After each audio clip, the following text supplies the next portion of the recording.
All right, good evening, everyone, and welcome to Green White Checker TV, where we tonight have the Area 51 Oval Indy Oval Series, one of those two, here at Chicagoland Speedway. It will be 125 laps around this track, and right now drivers putting on their qualifying laps. Looking at the temperatures, 82 degrees ambient, 120 degrees track temperature.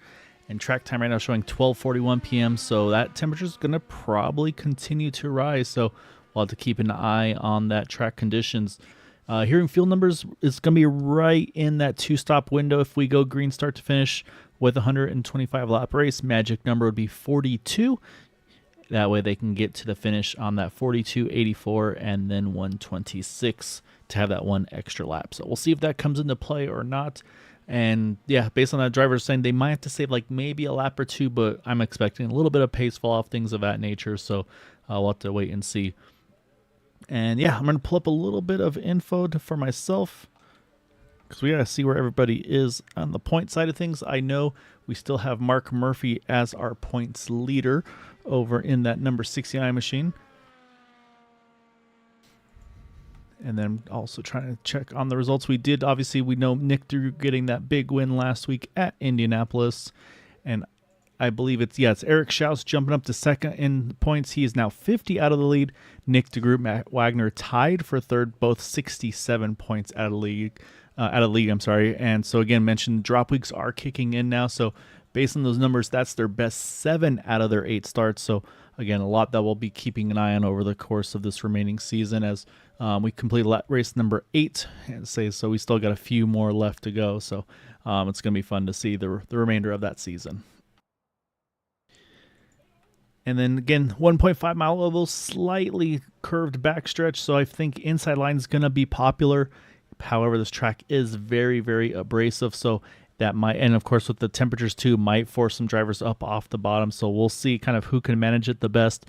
And then shortly, if not already sneaking in there, we'll be joined by an Andrew Wood. So again, he knows the ins and outs of these cars a lot more than I do. And he'll be able to get some good insight on things. Looking at the wind, not a lot of wind speed. Probably don't have to worry too much about that out of 2 and 4. But yeah, it's going to be a lot of fun this evening.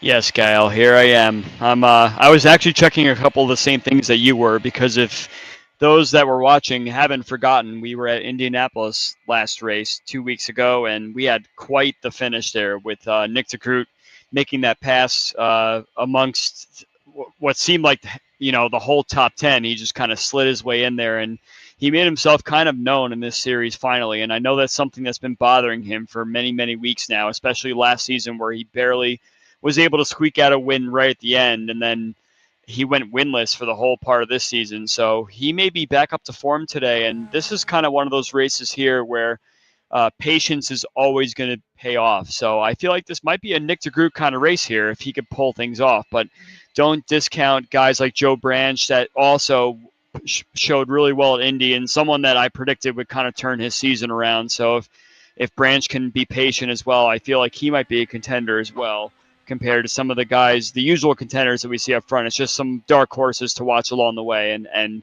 those drivers are really looking to make their stake in this championship. So DeGroot and Branch are guys I'm going to definitely watch tonight.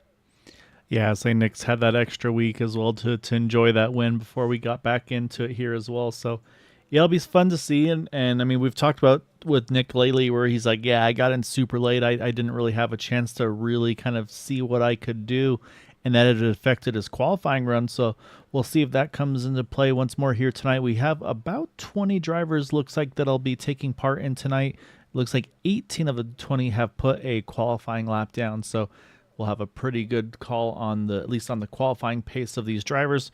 And as I say that, I believe qualifying has just completed here.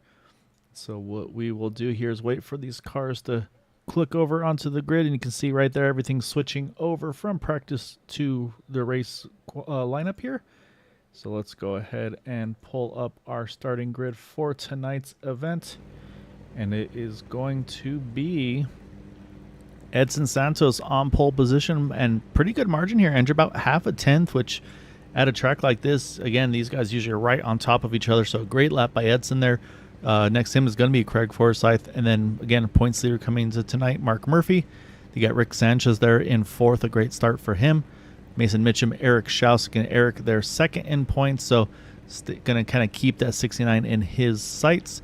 AJ Hobson, Shane Coker, and actually my grid here is all sorts of all over the place. Let me see if I can get this fixed real quick. There we go.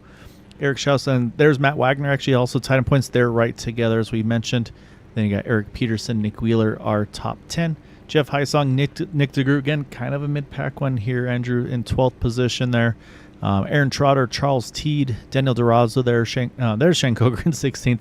Joe Branch, Casey Putsky, Frank Irwin Jr., and Joseph Morales.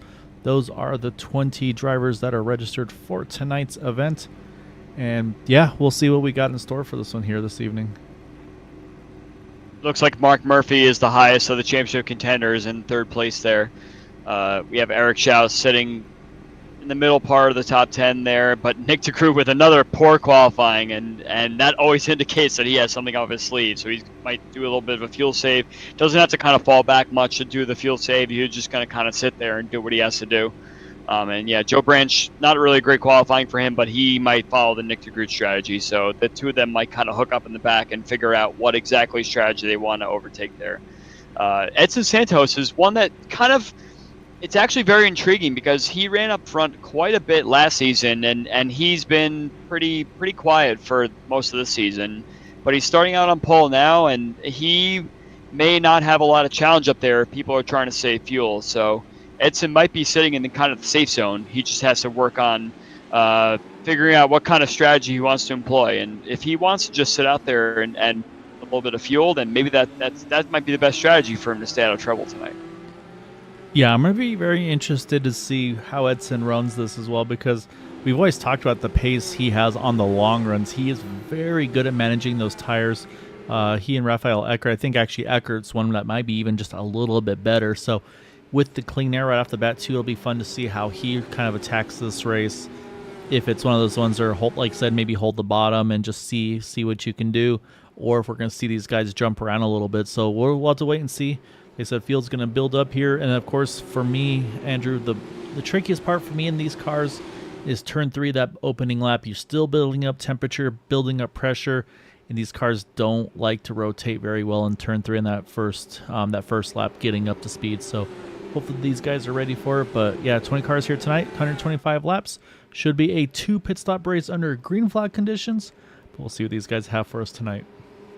I think the turn 3 and 4 bug, or not bug really, but that little bit of tightness is a little different here because of the banking. But yeah, everyone's going to be caught up by a little bit of a push there. So it's always better to kind of predict it and see what happens. And looks like we're going green here. Yep, and we are underway. You see there in the back there on Jeff Heisong ready to roll. He jumped right to the middle there trying to peek outside of Eric Peterson. It looks like Peterson's going to hold on to it, but right now it will be Edson here taking the point out of turn number 2. Mark Murphy trying to steal that draft. Can't quite get it underneath. He's going to jump to the outside. That's going to force Craig now to try to probably open up possibly that third lane. Ooh, big jet for contact. Him. Oh, big wreck in the back there. Joe Branch was caught up in that one, too. Yeah, Joe Branch, Daniel DeRosa, and Shane Coker look like were the 3 involved. And there was a really close call there with Rick Sanchez, Craig Forsyth as well. You see Daniel's going to try, all these guys trying to limp this thing back to the pits here to try to save that toe. I can tell you Shane has gone ahead and just done the toe right off the bat. And then, yeah, Daniel, same thing. He finally was like, yeah, this ain't happening. So let's go take a look at that. And, yeah, I want to see I was going to say another car got some mega air. We had the Mark Murphy surfing fest last week, but Shane Coker got a lot of air on that incident. You'll see. And it's saying it looks like it's going to kick off right around Daniel DeRosa here. As I say, you see he's in the middle 3 there. I believe on the inside might be Frank Irwin Jr. Actually, he has to check up a bunch there. And I said, I don't think Joe Branch saw that coming, and this is where you'll see the contact. And yeah, there's Shane going for some air. And again, why we're very glad this is a virtual thing and not real life, because yeah, and also real life they may not launch like that, but either way. You don't want that to happen. Well, I mean, I hate to bring this up, but that reminds you a lot of the Dan Weldon wreck from Las Vegas. Yeah, you're not wrong. The way tires. That unfortunately is the same exact kind of launch that he got, and obviously sad ending to that one. But yeah, this is a virtual thing, so And then I also want people go for more risk too. Oh, for sure, yeah. That No, kind of thing. you can turn your screen off afterwards if things don't go well. But I also want to go back and look at this one right here as well, because Craig Forsyth, Rick Sanchez, they got extremely close to one another here through 3 and 4. You see, Rick, he was able to really hustle around the top, and that was where the incident in the back happened. But yeah, Rick got a great run up top through 3 and 4, and was able to clear there before the incident back behind him. So a big move by Rick to get back up into third, and I think it showed right off the bat too that tires just the clean air is going to be very important here, and he was able to get that while Craig was in that dirty air on the second lane. So you see Joe Branch, he's rolling back outfield, should get the one to go this time around. Unfortunately, Daniel Durazo, Shane Coker still waiting for their toes to take effect. But unfortunately, this will drop them, it looks like, at least 2 down. I am showing Joe Branch 1 lap down in the 28, but I think he'll be the best of the rest. And, yep, as I saw Shane start to get fixed up, and he's going to roll off here. Again, I believe 2 down. Joe Branch will be the first car, and actually the only car 1 down. And then it looks like Joseph Morales just getting that little extra splash of fuel, but also this caution should make it a lot easier to make that fuel number here to get to the lap 42-ish mark. So I think fuel mileage probably out of the question now too. One thing I wanted to kind of mention from that previous incident, you definitely saw in your slow-mo cam there that the cars indeed were pushing up quite a bit in turn 3 there. I thought the banking might kind of help a little bit in terms of trying to get the cars turned. There's always going to be a little bit of a cold tire situation when you go into turn 3, but I mean, another thing I should have mentioned with that Rick Sanchez Forsyth almost incident there was that Sanchez, these drivers in this series just have so much respect and a lot of trust in each other. So Sanchez went up high, and he knew that Forsyth wasn't going to do anything too crazy, but yeah, they made it out of there just safe, but it was very close. Yep, so now we're going to regroup now. Single file on the restart side, and this is where Edson has control, and he is down and away. Saw a little stack up there, just a teeny bit further back, but looks like so far so good. And actually, I think the car I was mentioning was 3 wide actually was Aaron Trotter in the 0-2. I say one of the paint schemes I'm still trying to learn as we get further along here, but now this is where, again, leaders always kind of, to me at least, the most vulnerables on those restarts. We'll see if Mark Murphy can try to do anything with that number 20 car. It looks like he's kind of hanging in there for now, and Murphy might try and take that lead, but like you said, the fuel save situation may not be such a big deal anymore, but these guys are always looking for some sort of advantage over one another. So Edson looks like he's kind of planted himself right in that bottom lane all the way around, and if he can make his car work and do everything like that, then it looks like Murphy may have a hard time getting around him, especially if he's not really trying to save the fuel. Yeah, and that'll be the interesting part too, is for Murphy. Yeah, what is his balance here? Is it just get all the draft you can down the straightaways, then jump up top to just kind of get that clean air in the front wing, and then maybe he tucks back in? So yeah, we'll have to kind of keep an eye on Mark and see what his strategy is going to be if he tries anything different. Right now you see Craig there all over the rear wing now, back on Rick Sanchez. And again, Craig now, he's in that tough spot where you've got the 20 on the bottom, you got Mark Murphy in the middle, a little bit of a blink there for him, and Rick was running that third lane, so Craig's just trying to find any clear air on that front wing of that number 99 as he can. And you can see he's kind of just trying to split as many lanes as he can to find somewhere to put that car. And also kind of seeing that late apex, I feel like that late arc inner high, and then you cut it down a little bit later than maybe normally. I have seen that come into play before. I think it was Auto Club, if I'm not mistaken, where kind of a not conventional line, but it seemed like it worked a lot of times. I could definitely tell that these guys are not doing any fuel save right now, because easily Edson would have been swallowed up if he was in a mix 3, 4, or 5 right now.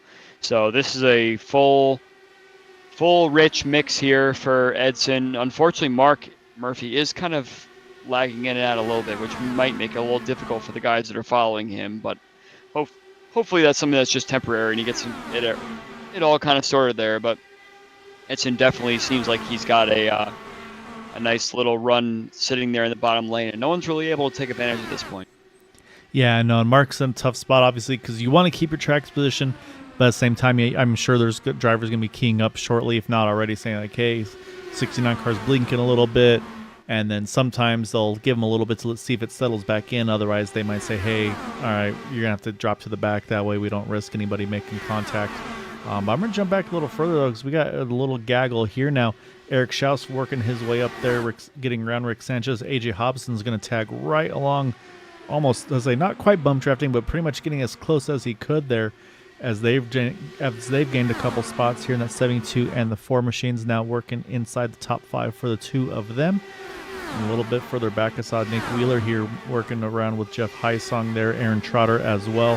And then add Casey Putsky to the mix there as well. Ooh, I think Aaron may have just caught the wall a little bit on entry of 1 there, if I'm not mistaken. And you see Nick DeGroot trying to pounce here. So I actually watched Rick Sanchez kind of give up P4 there and fall behind 2 of the cars. And now he's sitting in P6. And I wonder if that's in a measure to do some sort of fuel or tire save here. With these 2 cars in the lead, it's very difficult to really make any runs, so it's almost kind of a compulsory thing to do, especially if you're 4 sides, just kind of sit there and save a little bit of fuel. Even though it's not really a fuel save race per se, you're doing something to save your tires, so later on when you get the clean air and the 2 liters pit, then you have a little bit of extra tire to run around with, even if you might be the leader. So if you know you can't pass the leaders there that are kind of blocking the track on the middle and the bottom lane there, then it's almost kind of whatever you've got to do to save a little bit of fuel there. So going back to Sanchez there, he was in P4 and he dropped back to P6 just to give himself even bit of a more of a draft as to maybe save a little bit more fuel. So I'm kind of interested to see what Sanchez has up his sleeve here. Well, so it looks like Mark Murphy's actually now going for the point there. I think he will lead that lap. So I'm already wondering. He has no choice. Yeah, I'm wondering if maybe the tires are coming in. Yeah, well, he's popped himself outside, and once you put yourself there, you're committed. You're not going to do anything else other than try and take that lead and try and pinch that guy in first place all the way down the white line to wear his right front tire out. And it seems to be kind of working, especially with it's getting a little hotter out there with the temperatures. The track temp's increasing, so if you could burn that guy's right front tire up, sometimes just hanging on the outside for lap after lap, even though the guys behind you are doing a bit of a fuel save, it will pay off after a while. Yeah, I think that's exactly it for Mark, is he's able to kind of open that wheel up, let it, like you said, kind of get the scrub off of the tire sooner. Whereas if you're Edson Santos, you're having to keep that wheel a little cranked further to keep it tighter on the exit, not drift up into Mark, and also shallower entry as well. So you're kind of the same thing, having to crank it a little bit more. So they've kind of stabled back a little bit now where they still stay side by side. Like I said, Mark had a nose ahead just for a little bit, a couple laps. But then again, you can see the connection still having a little bit of a hiccup here. A little, we had a little Trotter hit the wall off turn 2 again. He kind of stacked up everyone behind him there. And a little bit of confusion going down the back straight as they kind of almost went 4 wide in the middle part there. But I don't think he picked up any damage there. I'm going to check on that. Yeah, I can tell you there was a few laps earlier too where I jumped back just to peek a little bit as I saw Nick DeGroot kind of jump to the apron out of turn 2. And yeah, these guys, again, this might be in just outside the top 10, but it's as much of a hornet's nest as it is anywhere else on the track here. So I'll see Eric Peterson here trying to see if he can make a move on that number 5 car. Can't quite do it yet. Currently the highest climber, Casey Pahutsky. Casey up 7 spots into 11th. Aaron Trotter, we just mentioned, so he's actually up 4 spots into 9th there in that precision liveried car. And then I'll say we had Brendan Briggs, one of those, one of our broadcasters on the super speedway side, rooting on that guy right here, Matt Wagner. And that's a new paint scheme on that number 6. Looks like got Food Lion on the side of that one, trying to catch some of the other logos on Ralph's as well. So say change it up a little bit. I'm sure there's a theme or a historical scheme behind it. But right now he's not worrying about that. He's worrying about these cars around him as he is. You see what Nick DeGroot's line is there? He's doing the Chris Stouffer rim ride the whole way around the track. It's especially if you watch him through turn 1 and 2. It's a line that I don't think I've ever used before. It's just don't turn into turn 1 and then just catch the banking on the high side. And he's trying to outsmart Matt Wagner there, and it might work eventually, especially if Wagner keeps trying that low line. Oh, it was close right there. Nick could have crossed him over, I think, should he chose. And we're going to jump back up a spot here, too, because Aaron Trotter just getting around Mason Mitchum. Can he complete the pass? He will. Almost a little bit of a slide job there as well, where he kind of entered low, drifted up there, but was able to complete it. And then I'm still watching up front Edson and Mark. They'll say they're still right on top of each other here as well. So And again, we talked about the fuel mileage. I mean, we're about halfway through a fuel run, so there's a lot of transition through the tires and the fuel.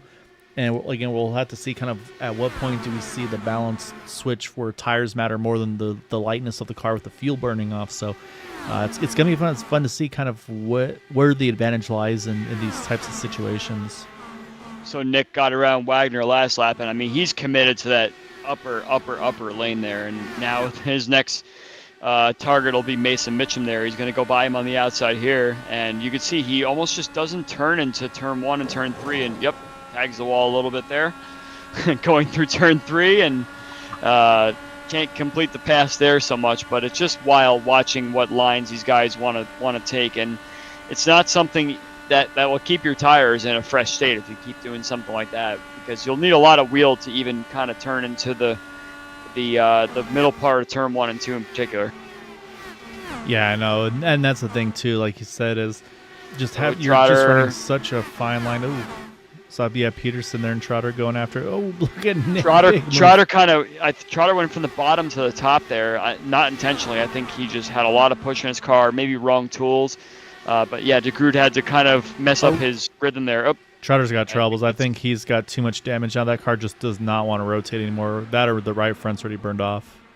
Yeah, he's now damaged the floor on that car. I've checked the right side floor, and he's going to have a lot of issues now with top speed. Similar to what we saw last week with I can't remember which car we were dealing with that had the top to bottom issues. I think it was Coker after his when he stayed on the. No. We have an incident now.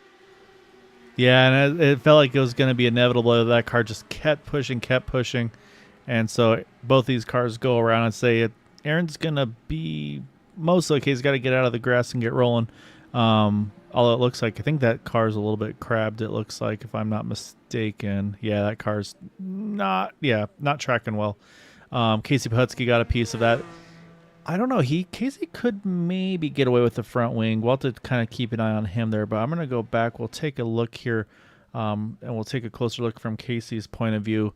Again, you're going to see just he gets into the wall, and then, again, the closing rate's just too high, and then Casey gets into the back. And all right, so, Andrew, if I put you in Casey's shoes here, do you take the gamble and try to just do a non-fast repair, just try to see if replacing the front wing fixes it, or what are you thinking in this situation for that number 25?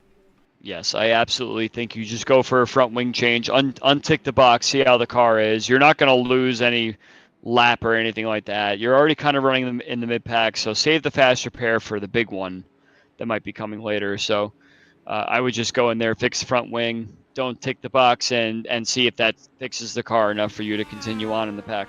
And then if something happens later, you have that bird in the hand there. You see Joe Branch, he's going to swing on around, get his lap back again. He was the only car one down. Chen Coker, Daniel Durazo, they were 2 down.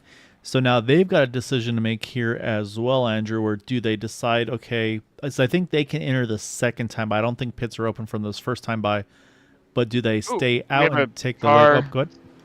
Rick Sanchez is sideways in the pit lane. I'm not sure what happened there, but he's going right now. So he lost pretty much every spot. Let's go see if we can take a look here for Rick. I was watching Nick DeGroot stop to see if he was going to pick up any spots, and all of a sudden I saw a car broadside right at the exit of the pit road there.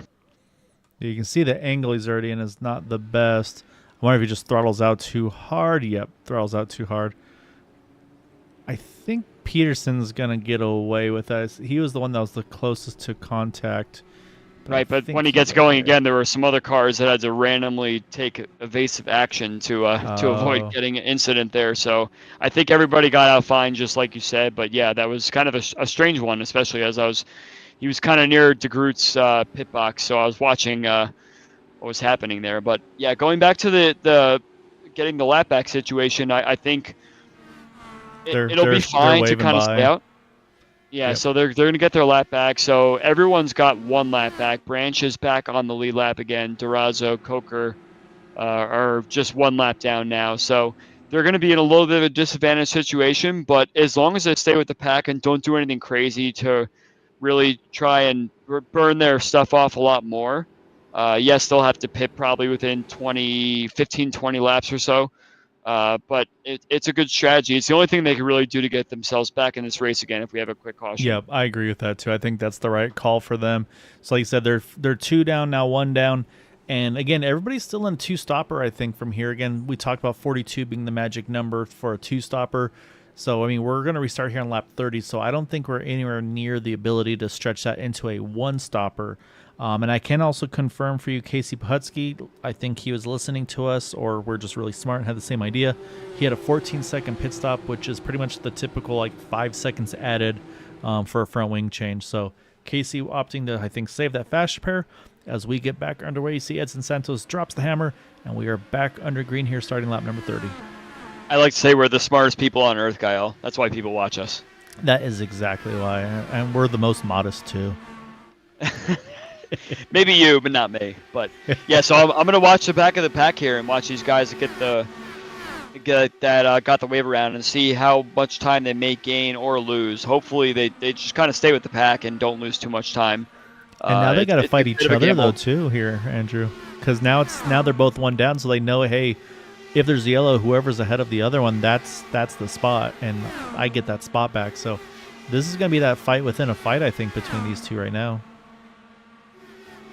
I really do think Durazo, just based on how he's been running the last few weeks, will probably get the advantage there, and Coker won't really put up too much of a fight. But yeah, Durazo just pulled ahead of Coker through turn 1 and 2 there. So Durazo's got a little bit of speed right now, despite his worn tires. But I think he's just hoping for that caution right now, something that randomly happens that will get him right back into the mix again. Otherwise, he's going to fall to be 2 laps down again when they have to pit. Yeah, and that's the other thing, too, is they're going to have to pit about 25-ish laps earlier than the rest of the field here now, just again due to the fact that they have not pitted since they had to tow earlier on in the race. So, so there's going to be a lot that they have to watch out for there. And then, again, there's also those 2 trains of thought for Daniel and Shane. For Daniel, you can tell he was trying to hustle to make sure he got around Shane. Maybe Shane's kind of turned that field map down a little bit, saying, you know what, you go win the short game. I'm going to try to win this long game by maybe getting a caution during the pit stop cycle and see if maybe that does something. But at the same time, like you mentioned, they have to pit so much earlier that it might actually wind up being a wash. So now that I say it out loud, I'm like, maybe that actually isn't going to be the way it goes. But either way, though, here, a great fight continues up front here with Edson and Mark. And again, Mark's still having a little bit of connection issues. See that car disappear every so often. Again, not for very long. And the other thing to explain for those that maybe aren't super familiar with sim racing, there's also different types of connection issues where you get that kind of quick blink in and out. And then there's times where you're behind the wheel, Andrew. I know you've experienced it, I'm sure, where the car blinks, but then they come back in a completely different spot than where they were. It's almost like the car's like 3-4 lanes wide. That's a whole different issue connectivity-wise than a quick little blink here and there. Yeah, it's definitely one of those kind of unpredictable ones where you're not really sure where the car is or what's happening. But I'm watching. One thing I wanted to mention was that I'm watching these cars up front here, and they were kind of spread out a little bit. It wasn't like they were packed up, but now they're starting to kind of pack up again. So I wonder if the guys up front are starting to play with the fuel mix again. And whereas before they were kind of pulling away and not really doing much moving, now they're starting to play around with it again. And the cars from P3 to 6, 7 or so are starting to catch back up again. Yeah, I say that car sitting in P3. Again, he's getting the least amount of clean air than these 2 in front. However, again, I think he's going to be one of those that's probably dragging anchor a little bit. One thing I'm noticing right here is we'll compare him to Edson and Mark. But you see right now he's rolling in 6th gear there, keeping the revs down a little bit. Maybe also, again, maybe trying to roll out of it here and there where he can, just use that draft. But as I said, Eric Schau's trying to work over him. So now I'm going to jump over to Edson. And yeah, so here you go. Edson's probably foot to the floor, 5th gear. And I'll jump right next door to him. Mark Murphy, same thing, 5th gear. So to me, right off the bat, that kind of tells me a lot where when you're down a gear, or up a gear, I guess you should say in Craig's case here, that's, I would suspect, a little bit more fuel saving. Sorry, there, Eric Schaus actually tried to get around him, was not able to. Also, need to mention actually Shane Coker on pit road. I feel like this is definitely early. He should have been able to go a little longer, so I'm a little confused on this one by the 32, unless maybe I missed something. But he's on pit road again. This, or maybe it's just working the numbers where it's like, okay, I'll pit now, and then I can still make it. Yep, I'm on the same wavelength as you there, Gael. I think he realized that he had something to play with later on. Durazo's going to get the lap back, so let's just pit now and see what happens if he can come out with the rest of the pack somewhere, pick up a couple of spots just on the fresh tires and raw pace. And maybe he'll just get his lap back naturally, especially if Durazo's sitting in the middle of the pack right now. And when he has to pit, he may kind of jump him. So it's kind of a long game situation. Oh, it hasn't gone well, though, unfortunately. So you can see he's just went off track here, building up speed. So we'll go back and say, sorry, Shane, we're going to take a look, but I think that's just be him trying to hustle a little too hard. Yeah, there's the back end steps out. That said, though, that's a really impressive catch to be able to hold on to that thing. And you see also all the grass and everything being thrown onto the track. And that's something that is actually shows up in iRacing now. So now with these cars, as they go through that backstretch that next time around, they're going to see and feel the debris on the backstretch until they're able to clear it off. So it's also a fun thing that's kind of been added, a little bit extra kind of realism and immersion, if you will. So but yeah, no, unfortunately, that's not what Shane was looking for. He does still have clean air, which is great. So he'll be able to, the same thing, just kind of map one, just balls to the wall right now. But yeah, unfortunately, though, he's able to, or unable to gain kind of what he was probably hoping to. And I'm going to say tires do matter right now, Andrew, because Daniel Durazo, he can't hold on to the main pack. I think those tires are just too worn. And that may also been what Shane was thinking when he jumped in early. Yeah, I think you're definitely right about that. I think the way to basically just get yourself back into this pack again is just kind of sit there. Don't try too hard. Yeah, if you can't make a move here or there, if you know you're the first car lap down, the next caution, you're going to be right back into the race again. So don't try and do anything crazy. Just make sure you can actually drive the car, don't hit the wall, and don't damage your car more than you already have. And things may actually turn around for you later on.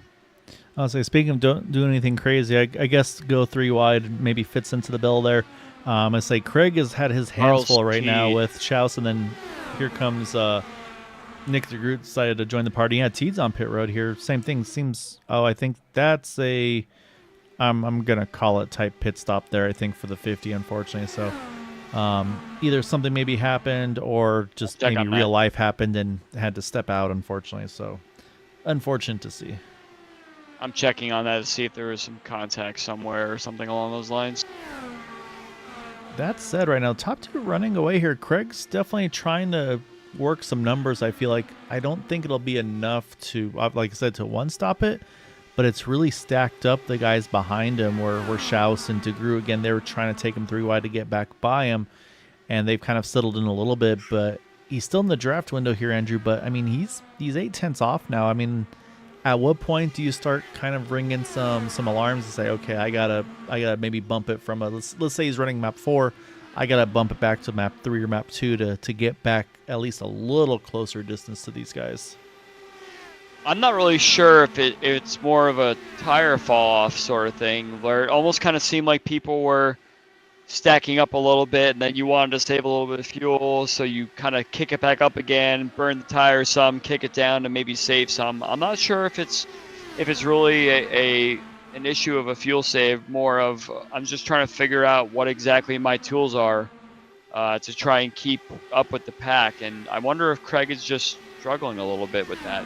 Schaus is definitely all over him, so whatever he was trying to do, he's got a lot of steam coming from behind, and I think that he's just kind of dropping back a little bit unsuspectingly, and it's just allowing those two to get away up front. So the guys that might have just been kind of hanging out behind him, you see the Groot's coming, he's not ready to wait any longer. It looks like there might be some sort of problem, or I'm not really sure. I don't have a good answer for you on this one. I'm trying to figure it out myself.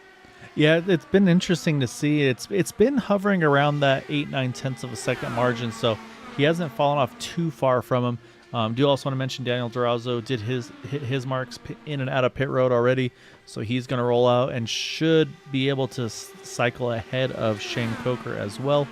And yeah, it does look like Charles Teed has, I believe, retired, as is Aaron Trotter, unfortunately, in the 02. But yeah, right now, as again I say, it's been like this pretty much since the restart with these two up front, just side by side. And of course, as soon as I say that, that gap's grown to almost a second now.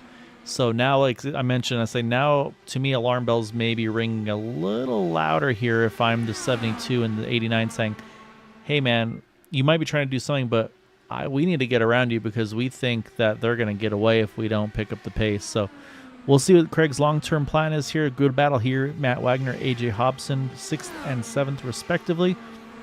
Right now, AJ's trying to run the top side around Matt. We'll see if they're able to hold on to it. And a little further back, too, some more good battles here. Joseph Morales and Jeff Heisong. Jeff just sneaking by him there. Puts himself into 9th. I'm trying to think back right now, back to the Vegas race where Murphy had that incident on the backstretch. I'm trying to remember, was that with Edson or was that with Eckert, perhaps? Because I find it interesting. Yeah, right in the middle part of the race there where Murphy was trying to pinch a car down on the there was a couple of bits of contact. It might have been Rafael Eckert. I can't remember if it was Eckert or Santos, but I'm trying to think back if it was Santos.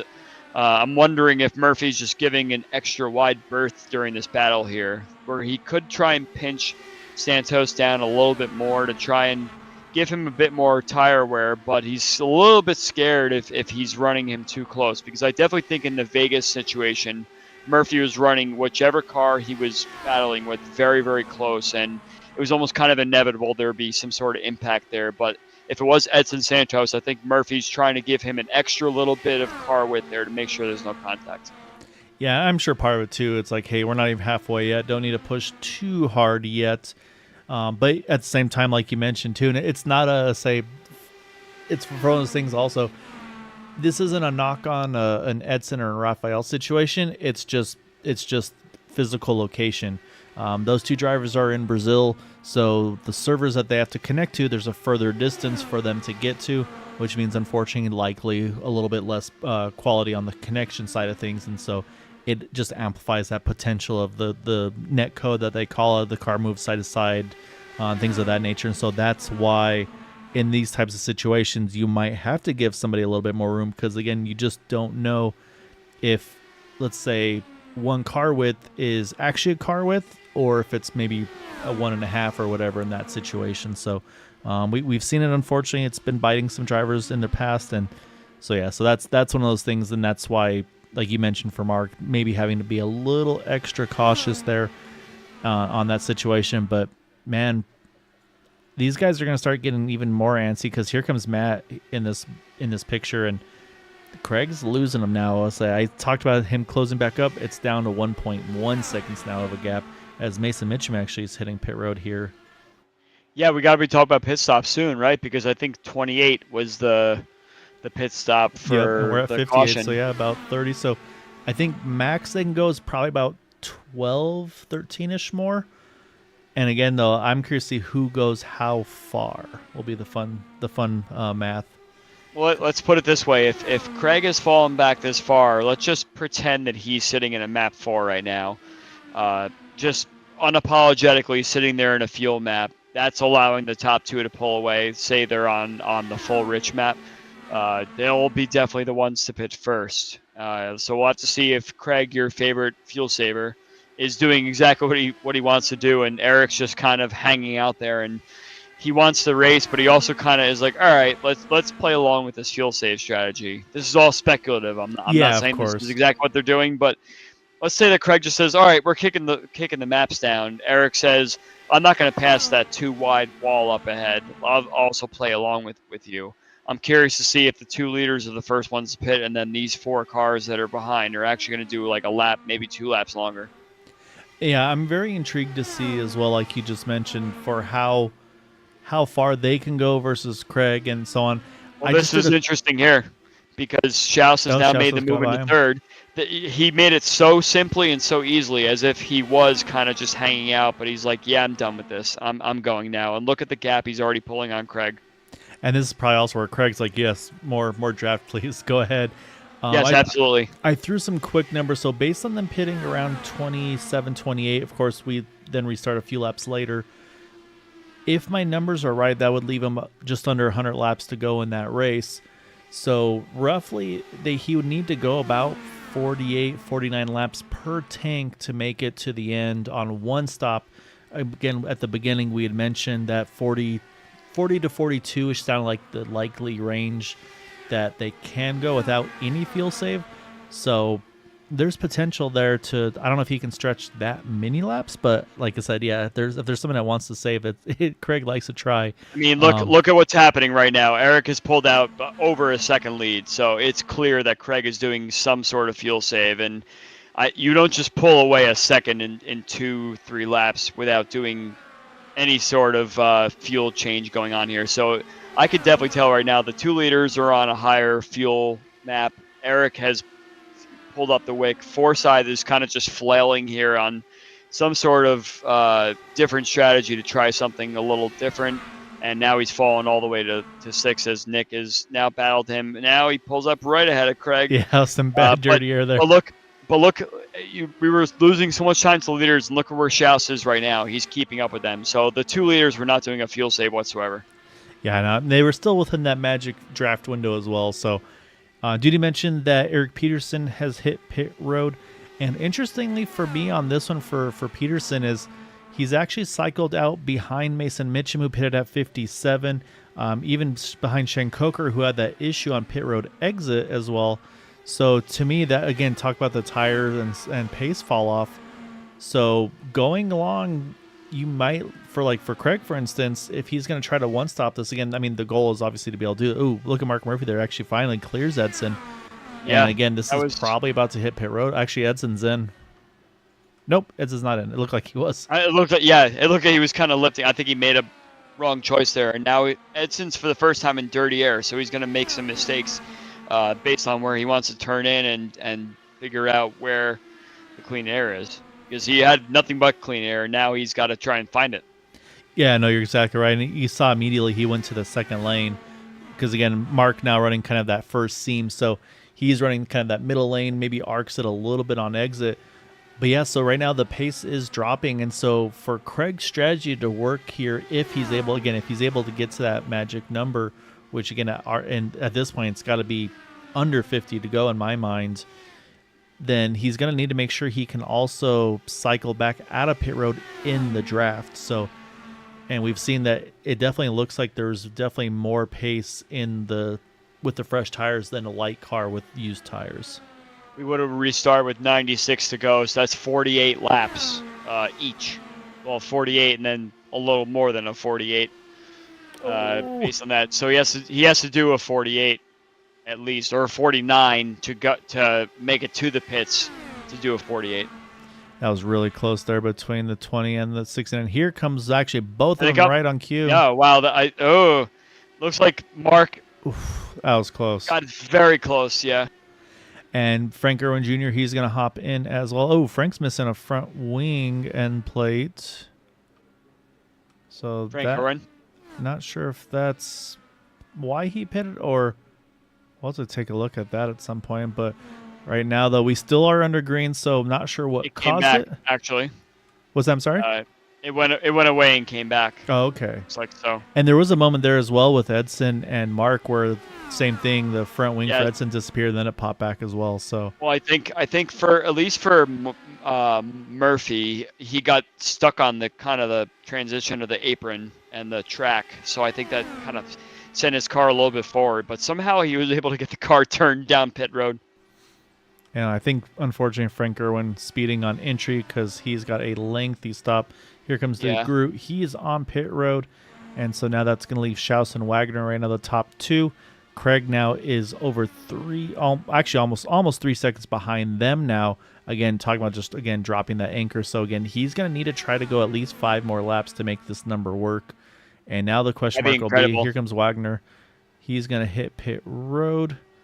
Is he bringing anybody else? Yep. Craig's in. No, Craig's in and Pahutski's in. So even more confused now, honestly, on this one. And that's going to leave Schaus. Did a try. Yeah, so we'll see how it all we'll see how everything turns out in the end. But yeah, very intrigued why, unless maybe there was some lingering damage we weren't aware of or what. But here comes Schaus, big curve in there. But I say that thing actually stuck really well in that transition. So nice entry for the 72. That leaves Joseph Morales as the last car to pit, and here he comes as well. I'm curious to see if the Edson and Mark debacle on entry actually kind of helped them or hurt them, because Murphy did kind of come in a little bit awkward, but he actually didn't seem to impede Edson at all. And again, you work kind of as a team. So when you come in together, if you kind of slow each other up at all, it may hurt you both, or it could help you both, as long as you do it in such a way that's safe. But your outlap is also going to matter in this case too. So let's see how it plays out here when everyone's done pitting. And Yeah. I can confirm that I don't think anyone can do it on no more stops. No, because, yeah, everybody's got to pit Yeah. one more time. There's no doubt. And so, yeah, so right now, Mark and Edson, they're separated a little bit, but they are still both within the draft window of each other. Matt, and also Edson ran the fastest lap of the race that previous lap with 25:37, this time a 43. Matt Wagner was quicker than Murphy, not to Edson, though, but he's going to have to push because right now he's about that 1.26 mark, which, again, for me, I'm used to about 1.5 is usually kind of the draft window for me. And so Eric Schaus in the similar spot, about 1.5 off of Matt. And then Craig had a really good pit entry and exit, as he is still able to hold on as far back as he was on entry. And this is what I always look at here, Andrew's pit lane time. Mark Murphy was 33.63 seconds, 35.22 for Edson, 34.62 for Matt Wagner, and then Craig was a 34 flat. So by far, Mark Murphy the quickest in and out of pit lane. But yeah, so one of those little things that you just kind of keep an eye on, that those tenths of a second could make a big difference. So right now, like I said, Edson's there. They've caught back up with each other. And if they do this, if they leapfrog now, what do you think? Do you work with a competitor here to try to make it settle up between the two of yourself? It's tough to tell at this point, especially when you got one more pit stop left. So you have to try and put yourself in the best spot to kind of pit by yourself. Going back to your little summary there of the pit stops, I find it very strange that Murphy actually had such a good stop as it was, because it looked like he was going to miss the pit entry entirely. So it almost kind of seemed like he set himself up for a better entry based on the arc he had, and was able to slow the car down enough. It was almost kind of lucky how he got in there, but it almost may have scared Edson a little bit that he may have tried to kind of throttle down a little bit on the entry there. So yeah, going for the next pit stop, I think they don't want to be together. They may want to try and do something separately so they can kind of measure where the break point is to come into the pits together. So I'm not really sure what they want to do going forward strategy-wise, if they want to leapfrog or if they want to kind of just hang out behind. It didn't work out for Forsythe last time around, so I don't know if it'll work on the next pit stop either. Yeah, I'll be curious to see how it all pans out, but field's a little bit spread out here, so what we can do is we got to kind of give some love to all the drivers, show off the paint schemes, and so we'll run through the field here. So we've got Edson Santos, our pole sitter and current leader at the moment. Then next to him was our inside of row number 2, Mark Murphy in that 69. Matt Wagner, he is closing that gap. He's within a second now, Andrew. In the number 6 car, he is up 5 positions to 3rd. Eric Schaus up 2 spots into 4th. Again, he's tied with Matt Wagner for 2nd in points, behind Mark Murphy, who we just mentioned, who is in 2nd currently. Then we jump back to Craig Forsythe sitting in the 5th position, about 1.4 off of Schaus. Then you got Nick DeGroot here in 6th, up 6 spots there. The same thing, just over a second behind Craig. Nick Wheeler in the number 88, up to 7th, up 3 from his 10th starting spot. AJ Hobson there in the number 4 sits in 8th. Casey Putsky, highest climber so far, +9. And also, I believe that was after the front wing replacement, if I'm not mistaken, on the cars. He sits in 9th place, said, +9. Mason Mitchum rounding out our top 10 in that number 3 machine. And then behind him, Joe Branch there in the 28 car, up to 11th. Got Jeff Heisong hot on his tails in 12th. Then Rick Sanchez, we saw his issues on pit exit a little earlier. He sits 13th. Joseph Morales in the 14th position, last car on the lead lap. And then these two drivers, unfortunately, trapped a lap down at the moment. Daniel Durazo there, again, off sequence on pit stop, so a little bit older tires there. He sits 15th. Frank Irwin Jr. had that pit penalty. He sits in 16th position. Shane Coker just came in for his next stop. He is battling with Matt Wagner right now. Matt probably does not want to be battling with that right now.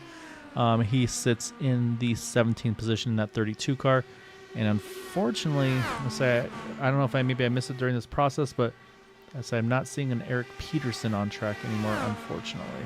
I believe when you started that summary there, Peterson was coming into the pits, so maybe he has something personal to attend to, and he retired the car.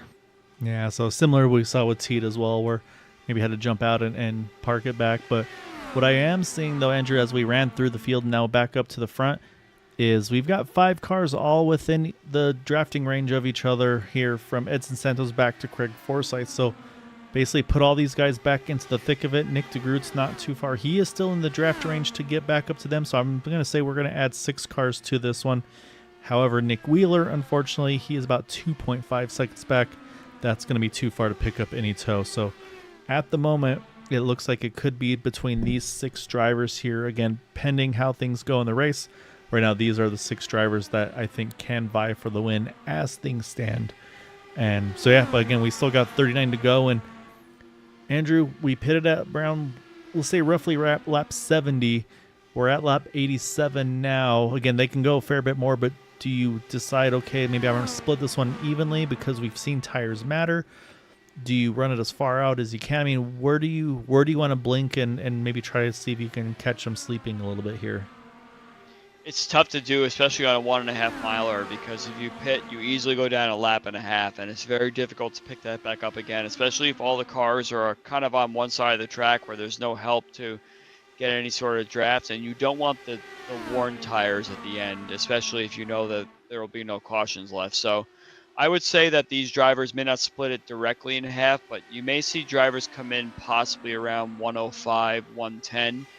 But once one car pits, they're all going to pit. They're all going to drag each other in. So I don't think this is really a track where you can outsmart your competitors based on pitting a little bit earlier. I think they're going to all pit within 5 laps of each other based on when the first guy blinks.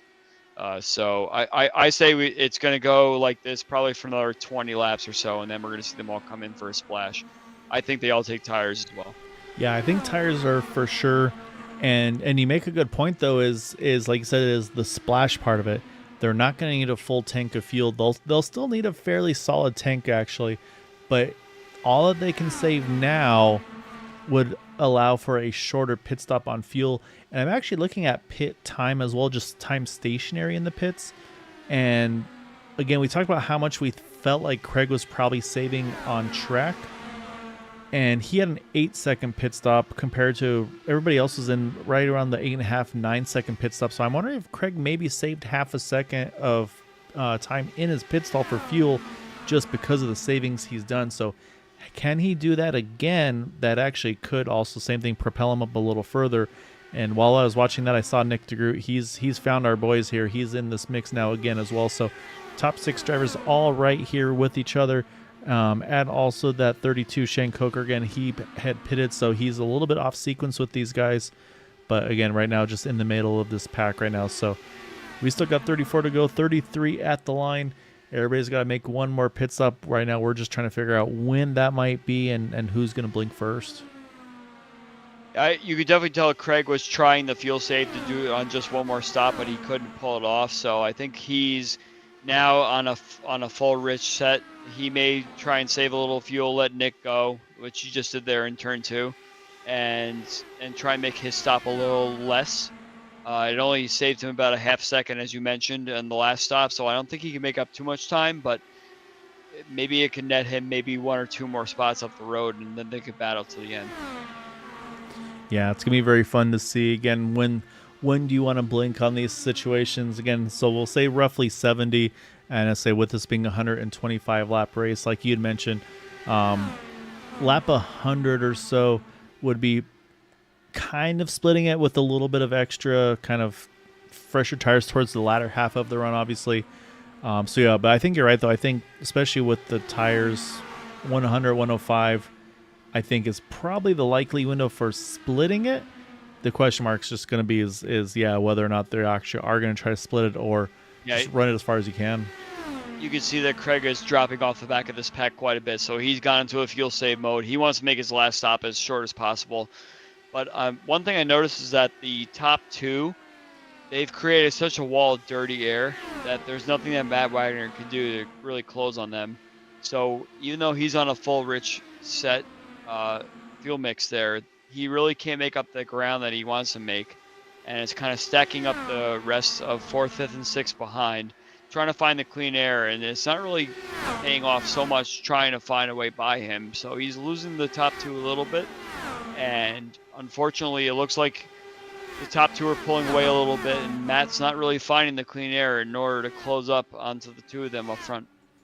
I like what I saw right there, Nick Wheeler. He's jumping in a little early, right at 29 to go. Say right now, he was kind of sitting at the best of the rest, where he was just outside that main pack. So he's going to try to do something again. Maybe he can short pit, have a shorter pit stop, take advantage of those those fresh tires, I should say, early, and then maybe from there be able to get those faster laps to pull in that maybe, let's say, second and a half on the leaders to then be able to pick up on their draft. So we'll see. He's going to come out in pretty clean traffic, actually. So I like this potential for him. I honestly feel like if you're Craig right now, I feel like he should maybe be one to consider short pitting. And as I said, here he comes. Pit.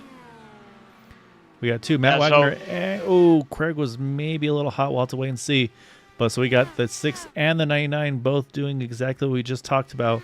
So we'll see now.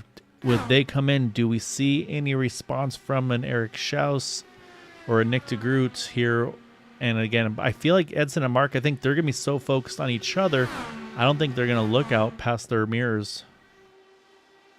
We see new tires going on both these cars that are in the pit lane now.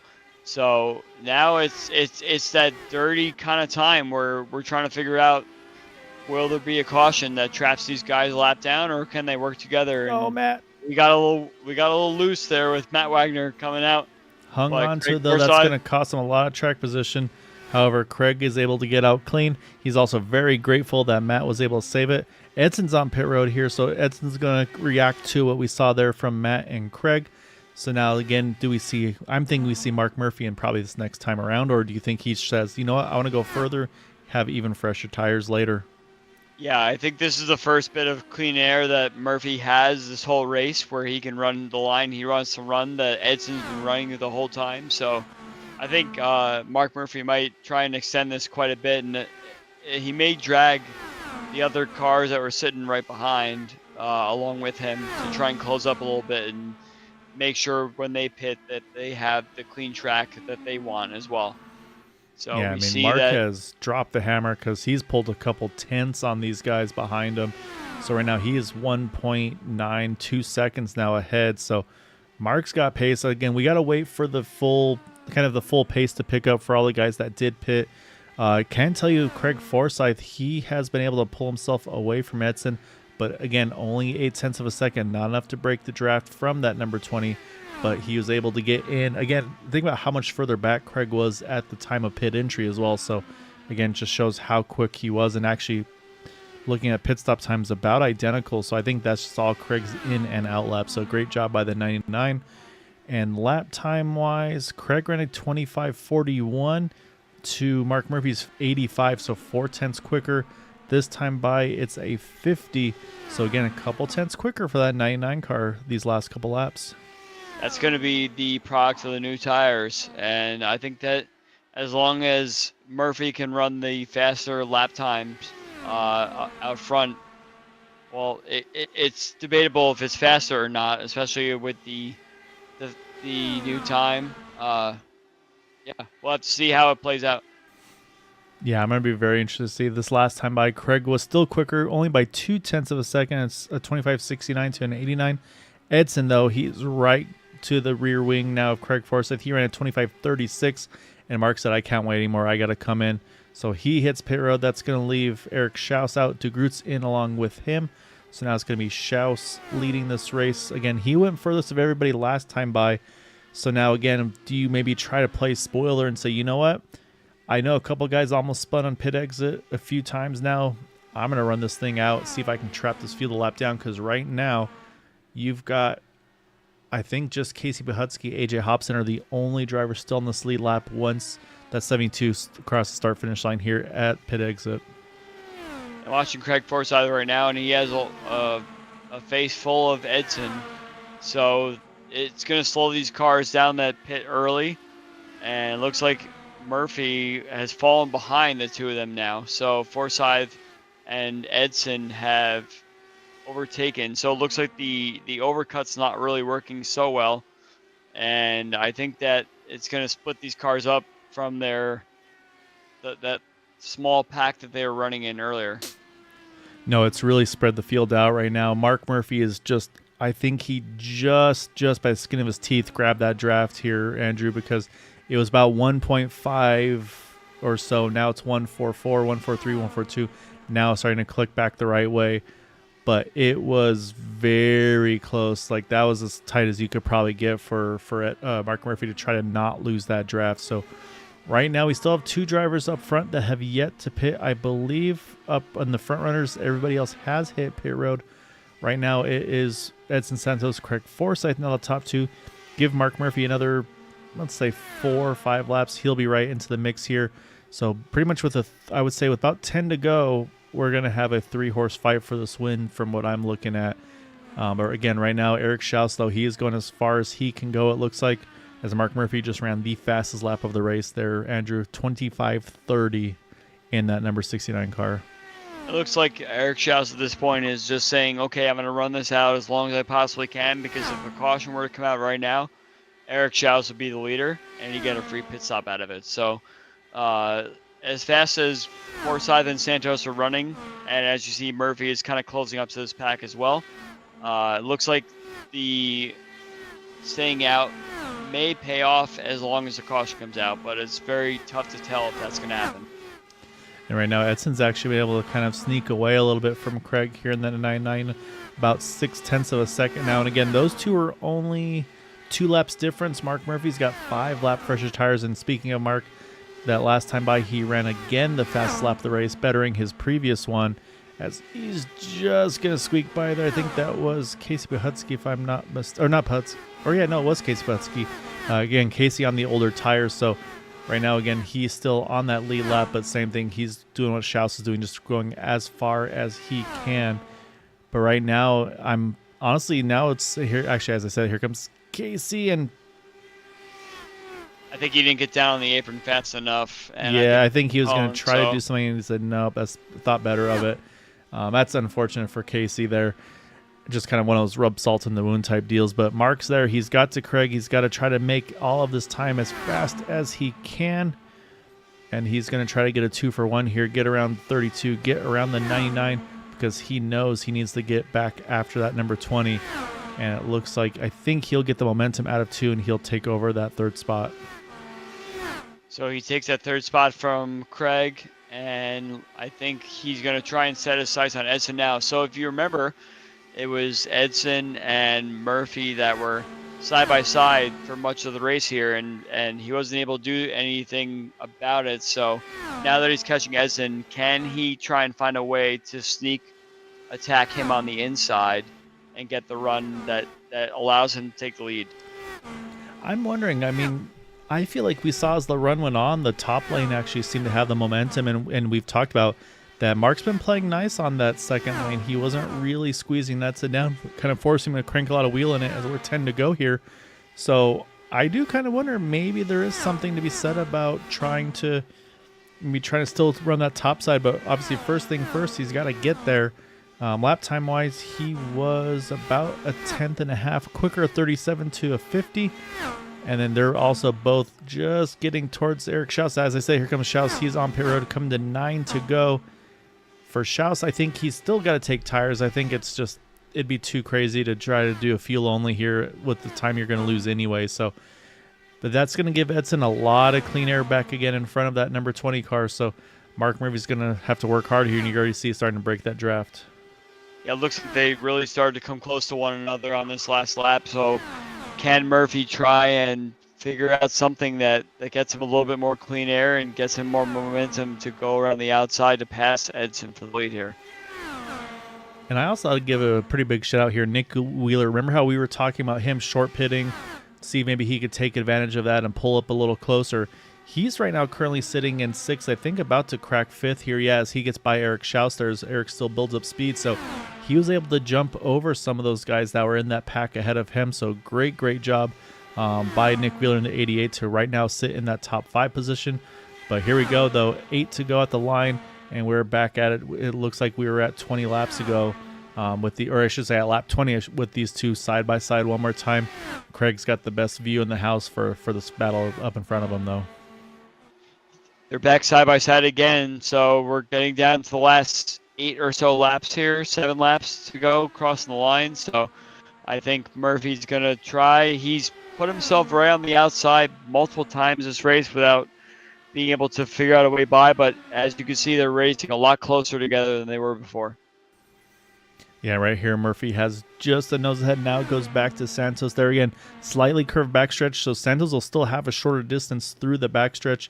And yeah, now Mark's going to start to try to figure out, okay, where do I need to position my car here to get the right run at the right time to try to get into that top spot at the end of this race.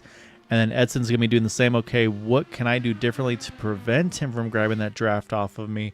So yeah, these guys are both going to be trying to figure out how to make the right move at the right time. I can tell you Eric Schaus, he's just throwing everything he can to try to get some of those spots back that he's had from pitting late. He's back up to 5th, and he's trying to chase the group down with those 11-lap fresher tires. Best chance he can get up to his 4th, but right now this is the battle for the win here, 5 to go. So it looks like they were racing a lot closer together coming to the line a lot last time around, and I think that's happening again where Murphy's getting a little bit better run down the back straightaway, but it's not enough to really clear him or get any sort of run that he wants down in through turn 3 and 4. We've still got about 4 laps to go here, so let's see if Murphy can figure something out.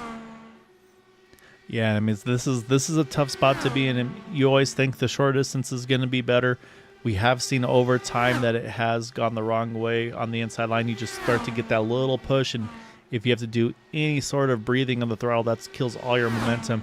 And I've been watching the timing and scoring, and it's back and forth between the two of them. And again, there are no green-white checkers here, so if there was by chance to be a yellow coming towards the end, it's at that point just whoever has that nose ahead. So it could be by a wing. Right now it shows Mark ahead of Edson, and you'll see it's probably going to flip right there back as they enter turn 3. So you see Mark 2 here, Andrews, coming to 2 to go here. Entering a little higher, I think, as well, trying to kind of build that momentum. I think expect to see him try to really cut it down tight, I feel like, out of turn 2, turn 4. This is going to be interesting to see what these guys can do here.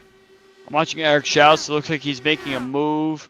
That's a lap car that's going by Frank Owen Jr. But Schaus has the fresher tires, and I'm trying to see if he can sneak his way on a podium somehow, but I think he's running out of time to get all the way up to the podium, but he could possibly take 4th place from Nick DeGroot. Yeah, he's got to DeGroot, hasn't got by him yet, but this is the battle for the win. 1 to go here. What can these guys do? Can the 20 car hold that bottom to perfection? Can Mark Murphy work that outside to perfection, try to get the win? Again, it is just a winglet ahead here as they come through 3 and 4 final time. I think Mark disappeared a little bit, but I think he's going to run as close to Santos as he can get. It's going to be very close, but I think Santos got it. Santos going to get the win there, and yeah, the wrong time there for that little bit of a blink, I'm sure, too. But it is going to be Edson, and it was pretty much identical to the way we saw these guys racing throughout there, just side by side. Again, the respect being given to Mark was trying to hold him honest, but again, give him a little bit of space.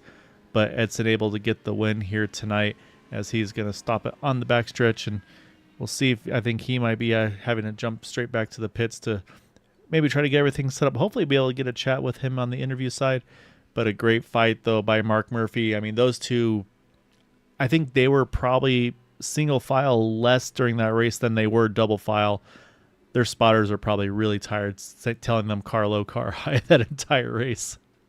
Yeah, that was definitely one of those things where you want to race as close as you can, but you don't want to get any sort of internet issue that may actually hurt you in the waning stages of that race there. So I think that was well played by both drivers, but just wasn't enough to race that high side for Murphy in order to get that position on him. No, yeah, but again, really hard but respectful racing. Really impressive to see. Before we get to those interviews, we'll pull up the final results with Edson getting the win from pole position there by 0.02 of a second. Craig Forsyth able to grab that third spot there in the 99. Then Eric Schaus was able to get around Nick DeGroot, and actually that was by 0.02 of a second. So we're going to go back. We're going to find that one here as well, because that is a good fight for the two of those getting to the checkered. So let's go watch that battle as well here real quick. So give me one moment. So we're going to actually pause that final result because we want to watch these two here. This is that battle for the 4th position. And this is kind of same thing. This is the inside versus the outside lane, but much, much different tire strategies here. And you can see Nick's actually, he's going to try to throw it all the way down to the apron. I'm sure Schaus is watching that. And so he's going to try to cut it down a little bit. And then at the line right there, just a little past the line though. And that's how close it was between the two of those guys. So really good fight between the two of them to grab that 4th spot. And I mean, we talk about every spot matters in these races. And so give that 4th place over to Eric Schaus again by 0.02 of a second over DeGroot. Then we jump over to Nick Wheeler did grab that 6th spot. Again, I like the short pit strategy for him. It worked out well. He gained some spots there at the end. AJ Hobson 7th, Matt Wagner 8th. Joe Branch able to still bring it home in 9th. Mason Mitchum, our top 10 finisher. Then you got Casey Bahutsky, Jeff Heisong, Rick Sanchez, and Joseph Morales, our lead lap finishers, and then Frank Irwin Jr. Daniel DeRosa first, 1 lap down. Frank Irwin Jr. unfortunately 2 down. Shane Coker 3, and then Eric Peterson early retirement we saw there, along with Charles Teed and Aaron Trotter. All right, now we got to chat with some drivers. And we get to ask some field questions to the first one because we were curious about that from the get-go here, Andrew. So we'll be able to hear it from the driver's mouth here. So let's find him.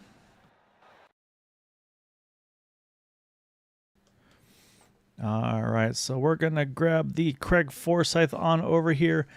And Craig, some points of that run, Andrew and I were kind of scratching our heads and our chins and thinking like, all right, is this a tire issue, handling issue, or is there some strategery afoot in that number 99 car? We're calculating 48, 49 laps if you were going to try to one-stop it from that last yellow. Is that what was going on between those ears of yours?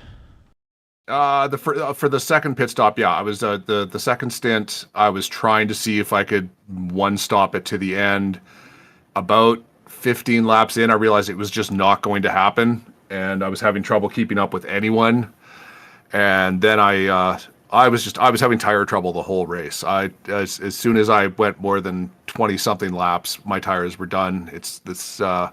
I'm not good at saving my tires here. I'm too aggressive with my steering inputs and corner entries. So yeah, at which point once I knew I wasn't going to make it, it was just eke it out to make sure that you don't want to be the first to pit in any cycle because you don't want the caution to trap you down. So once we went in, that was the point at which I decided I was going to split the final stint, which is for someone like me that was going to burn up my tires. That was a better strategy for me. And it gave me the advantage of, a fast in lap, fast out lap allowed me to jump guys to scramble my way up to the podium. I got really lucky. I mean, Matt had the podium there.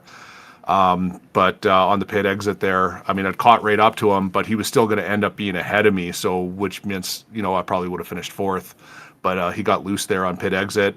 Luckily, he was able to keep it down on the grass, so no caution.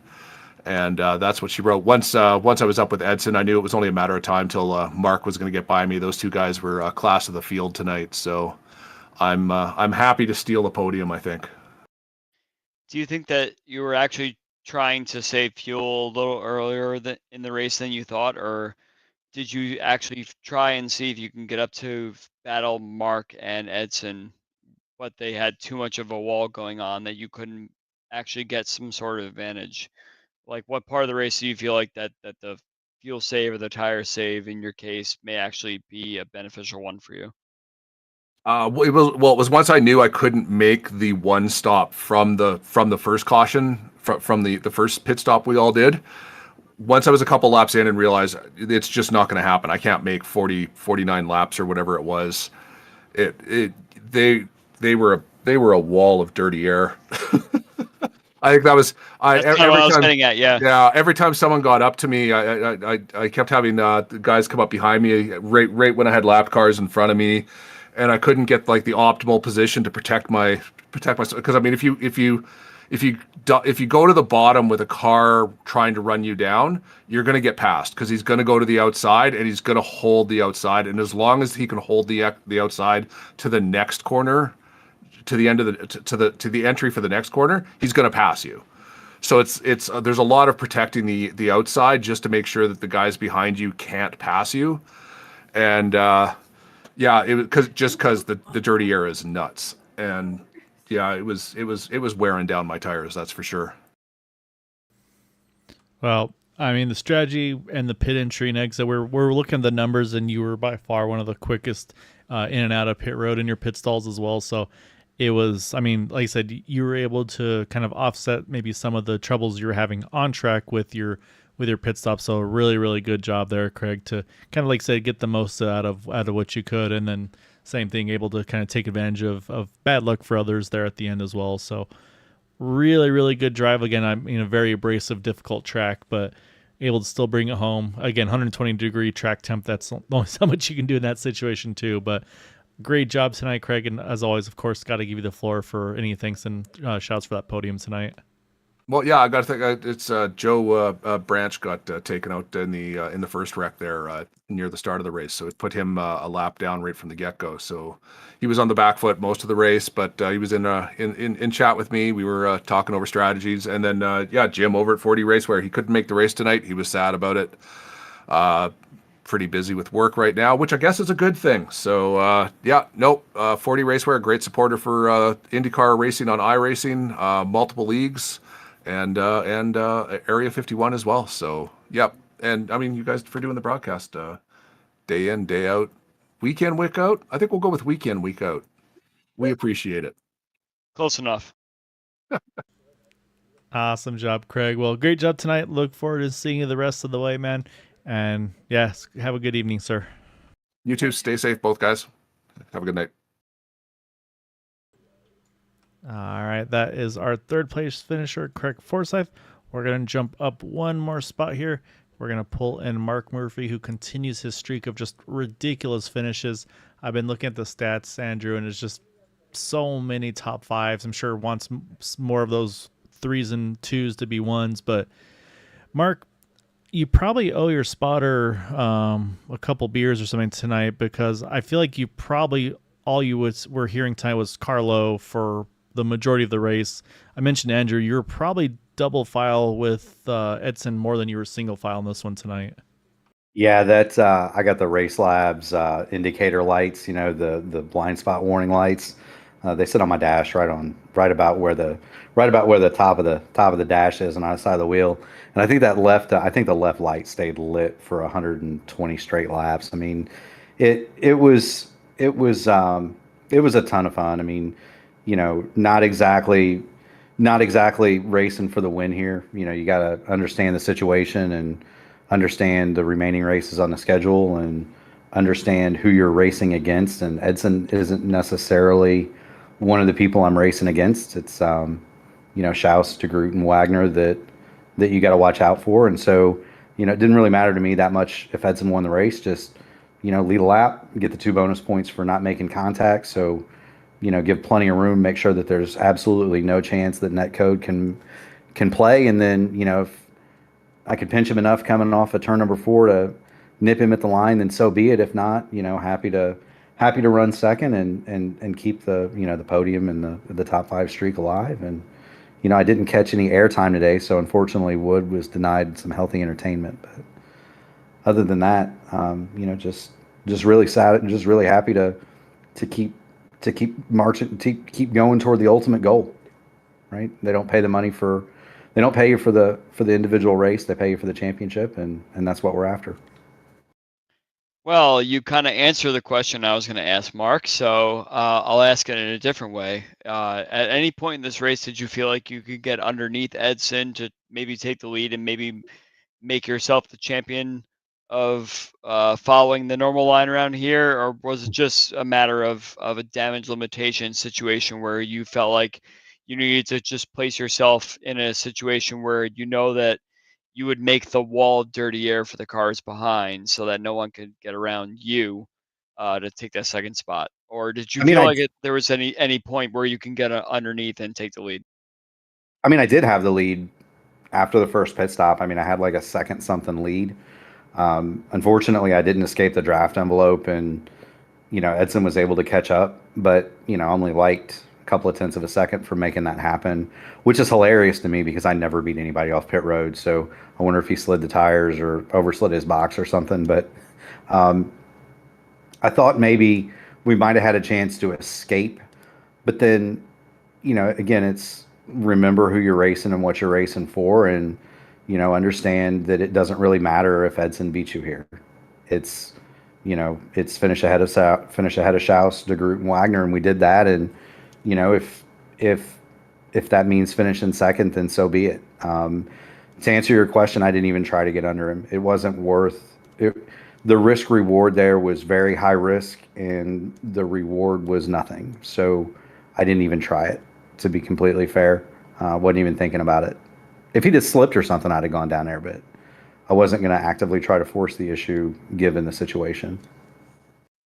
I kind of wish I was in Edson's case with any other racer that has the foresight to not want to battle me for the win, because I know that if someone's going for a championship, then they're just sitting outside of me the whole race and not actually actively trying to pass me. That might kind of be a good thing, because I'm sure that, it takes a lot of self-discipline to put yourself in a situation where you want to just hang on the outside of someone for the whole race, knowing that there could be some sort of internet or netcode issue that might take you out. So yeah, it's we definitely learned a growth thing for you.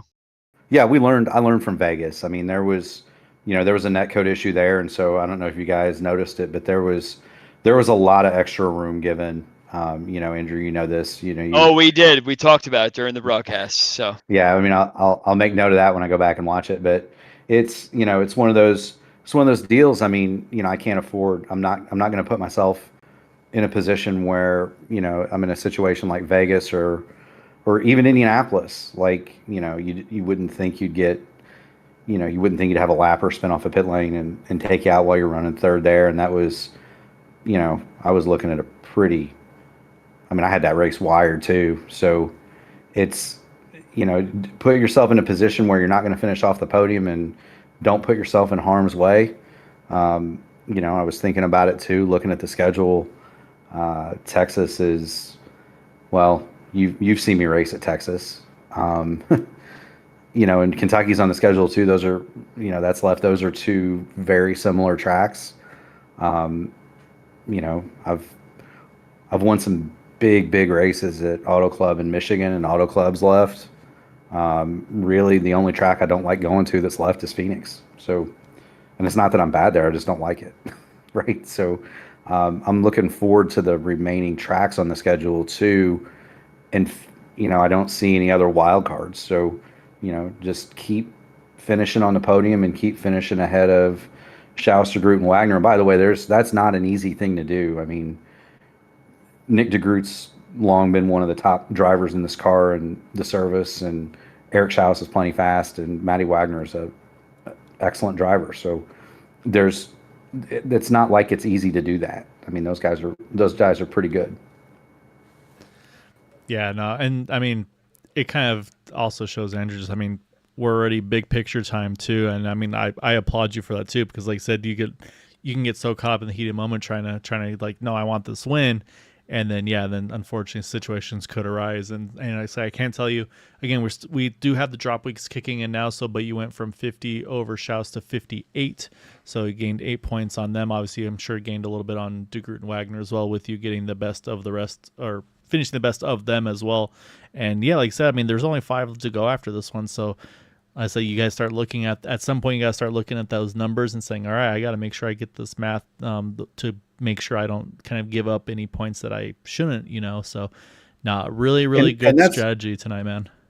And that's no disrespect to Edson, guys. I mean, Edson drove a great race, and he deserved to win it. It's not like it wasn't given to him, but there was definitely a lot of margin for error that was given to So my hats off to Edson. My hats off to Craig. He drove a tremendous race, and he got ahead of us on the pit stop. But I looked up at race labs and I said, well, wait a minute, he's got 10 laps on his tires. I bet I can gobble him up. And it got kind of hairy with Shane, but we made that stick. And then I ran down Edson pretty quickly, but he had also been in clean air the whole time, so his tires weren't hurt, and that was the difference. And like I say, we'll go on. I mean, Texas. Anytime I get to go to Texas, I'm gonna have a blast, and I can't wait to do that. Well, before we let you get prepped for that one, we got to give you the floor here because I know you got some awesome partners over there. So definitely want to give you the floor for thanks and shout outs for that runner-up tonight, sir. Yeah, my hat's off to you guys first, Gail and Andrew. You guys do a heck of a job, and it's always fun to watch it back. And I know the connections that I have that watch these really enjoy it. So my hat's off to you guys. I'd like to thank everybody in Indy Alliance Racing, P1 Broadcasting, Black Magic Studios, Admin Box, just everybody that supports us. Shout out to Mark Cohn and the Joy of Driving, Matt Wagner being a fun guy to be in Discord with. And I'll tell you what, boys, we'll see you next week. Keep going fast and having fun. You hear? All right, man. Great job tonight. Look forward to seeing you next week at Texas, sir. 100%. Thanks, Mark. Yep. All right, so now we gotta switch over to the driver that was on his inside for about those 100 laps. So we're gonna pull in our race winner, Edson Santos, winning from first, started first, finishes in first. Edson, really, really good job tonight. We talked to Mark and we told him same thing. You and Mark, I mean, you were next to each other almost all race. Was it fun? Was it stressful? I mean, just take us through it tonight. Hello, man. Hello, friends. Good night. What a race. Pretty cool. And I exhausted because mentally it's a pretty hard. Yeah, it's so fun to race here. It's interesting because I was not confident because I had a problem with one of my screens 1 hour before the race, and I had to uninstall it and step it up again. So when I got into the server, there were about 5 or 6 minutes left, the end of the practice. So I didn't practice, only 4 or 5 laps, no quali at all. But it was interesting because I could get the pole position. It gives me an interesting advantage because it's very hard to overtake using the middle or the outside when you're protecting the inside line. But Mark ran so well. He could do it in the second stint after the yellow. He can do good runs in the middle. So there was a time we came to the pits together, and I spent a few laps fighting to get in because his pit exit was very good. And last stop, so I decided to do it, even in P1, where I believe Mark gave it to me, the P1. So in order that I burned my tires again, I went to the pit early, and I thought it might be a good idea to anticipate the speed and make some fast laps. It would give me some advantage. That gave me about 1.5 seconds, enough to stay ahead for about 10 laps, 12 laps. In the end, there was this fight so intense. I believe it must have been cool to watch. I was a little bit worried about some blinkings of Mark. I was having some blinks, some issues with his connection. And as I'm from Brazil, the risk of net code is pretty good, really so big. And so this happened a few weeks ago between us. I don't remember the track, but unfortunately, you had some incident, and it was annoying because we could be fighting for the picture. How it happened today. But finally, here came my first victory in this league. Happened in the same time. I'm impressed because it came in the race that I didn't prepare myself at all. Yeah, did you find it easy to kind of keep yourself on the white line, on the bottom line for most of the stint, or did you feel like the right front might have been burning off quite a bit that may have been difficult to keep yourself ahead of the car on the outside? It's difficult, especially with the hotter temperatures, to stay as low as you want to stay. But talk about how much you played around with the tools to keep that advantage at the bottom. Yeah, and actually in the first 20, 22, 25 laps of each stint, it was possible to reach in the white lane, the left. It's the inside line, of course, was burning more tire, um, especially the front right. And so in the uh, second half of the each stint, I was losing a little bit. I was putting some clicks of weight jacker along -2, -2, -3, and it was pretty hard because I was accelerating a little bit in order don't have some understeering and collect mark in the middle. Uh, Including the moment he could overtake me in the second stint because my tires were simply terrible in that moment. So the first part of the stint it was okay, but the second half was pretty hard to stick with the white line. No, you did an awesome job tonight, Edson. As you mentioned your first one. I'm surprised if that's the case. I figured for sure you had some before, but really, really, really good job. Let's say definitely a big congrats on the win tonight. And yeah, I mean, I know you've got teammates. Sometimes Rafael gets to race with you sometimes, and I know you've got some great sponsors and partners. So definitely want to give you the floor. Any thanks and shout outs for the win tonight. Sure, thank you very much. I'd like to send a warm hug for all my teammates here in Brazil from Linear Energy Racing, including Rafael Wakert. Probably in the next race, he will be here.